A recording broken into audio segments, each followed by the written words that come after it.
Hello children.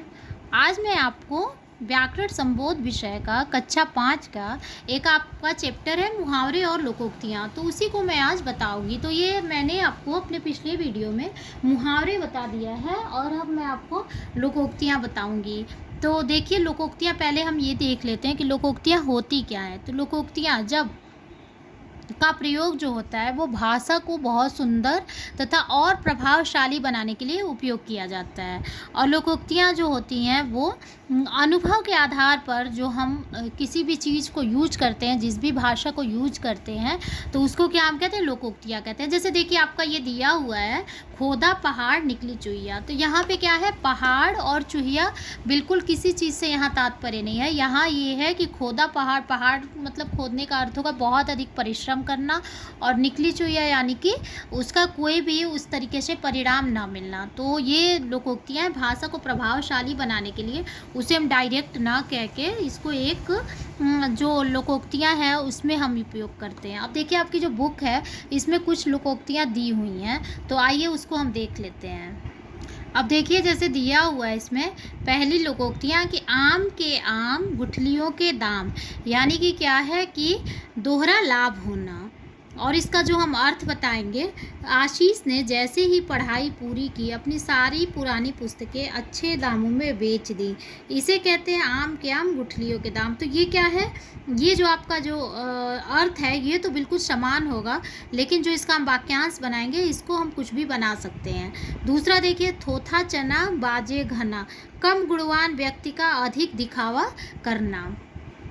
यहाँ देखिए, ना रहेगा बांस ना बजेगी बांसुरी, कारण के बिना काम ना होना। और इसका हम जो मुहावरे है या लोकोक्तियाँ का जो हम अर्थ है, ये तो कारण के बिना काम ना होना, और इसका जो वाक्य प्रयोग हम करेंगे तो वो कुछ भी कर देंगे। आपकी बुक में दिया हुआ है, यश के पापा ने कम टीवी देखने के लिए कहते रहे, लेकिन जब वह नहीं माना तो पापा ने टीवी बेचते हुआ कहा, ना रहेगा बांस ना बजेगी बांसुरी। लेकिन जब मुहावरों का हम वाक्य प्रयोग करते हैं तो उसमें ये जो शब्द है उसको हमको आना उसमें आवश्यक है। दूसरा देखिए, दूध का दूध पानी का पानी, तो क्या होगा, पूर्ण न्याय। पांचवा देखिए, हाथ कंगन को आरसी क्या, तो सच्चाई को प्रमाण यानी कि सबूत की जरूरत नहीं होती। छठा है, आ बैल मुझे मार मुसीबत मोल लेना। सातवां है, अब पछताए होत क्या, जब चिड़िया चुग गई खेत, समय निकल जाने पर पछतावा व्यर्थ है। आठवां है, एक मछली सारे तालाब को गंदा करती है, एक बुरे व्यक्ति के कारण सारा समाज बदनाम हो जाता है।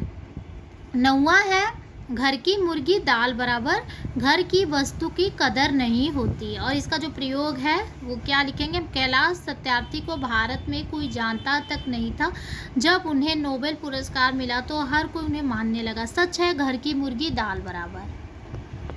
यहाँ देखिए, आठवां है, एक मछली सारे तालाब को गंदा करती है, यानी कि एक बुरे व्यक्ति के कारण सारा समाज बदनाम हो जाता है। अंधों में काना राजा, मूर्खों में थोड़ा समझदार। दूर के ढोल सुहावने, यानी कि दूर से हर वस्तु बहुत अच्छी लगती है। हम कहते हैं ना कि दूर के ढोल सुहावने होते हैं, यानी कि दूर की हर चीज़ बहुत ही अच्छी लगती है, यानी कि बहुत सुहावनी लगती है।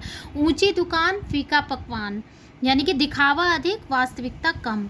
जैसी करनी वैसी भरनी, कर्म के अनुसार फल मिलना। तो हम इसके क्या करेंगे कि जो जैसा कर्म करता है उसको वैसा ही फल मिल जाता है।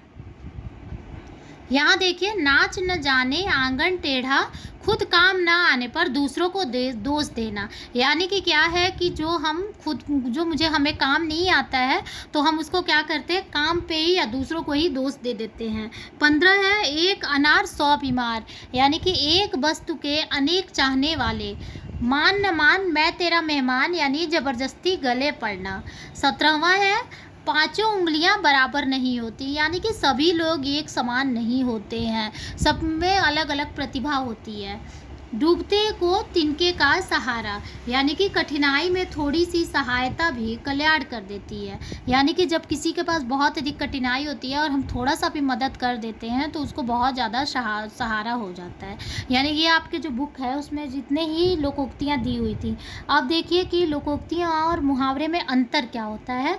तो मुहावरा जो होता है वो वाक्यांश होते हैं और लोकोक्तियाँ क्या है, पूर्ण वाक्य हो गई। वाक्यांश मतलब किसी भी वाक्य का एक थोड़ा सा अंश, और पूर्ण जो वाक्य बन जाता है कई लाइन का, उसको हम पूर्ण वाक्य कहते हैं। मुहावरे का प्रयोग भी वाक्य के बीच में कहीं भी नहीं होता है। जो मुहावरा है, जैसे दे दिया कि मान न मान मैं तेरा मेहमान, तो इसका प्रयोग मुहावरे में नहीं होता है। लोकोक्तियाँ जो है इसमें इसका प्रयोग करना बहुत ही आवश्यक होता है। वाक्यों में प्रयोग करते समय मुहावरे के रूप में परिवर्तित किया जाता है। वाक्य में प्रयोग करने पर लोकोक्तियों के रूप में कोई अंतर नहीं आता है। तो ये आपकी लोकोक्तियाँ थी और मुहावरे तथा लोकोक्तियों में मैंने अंतर भी आपको बता दिया है।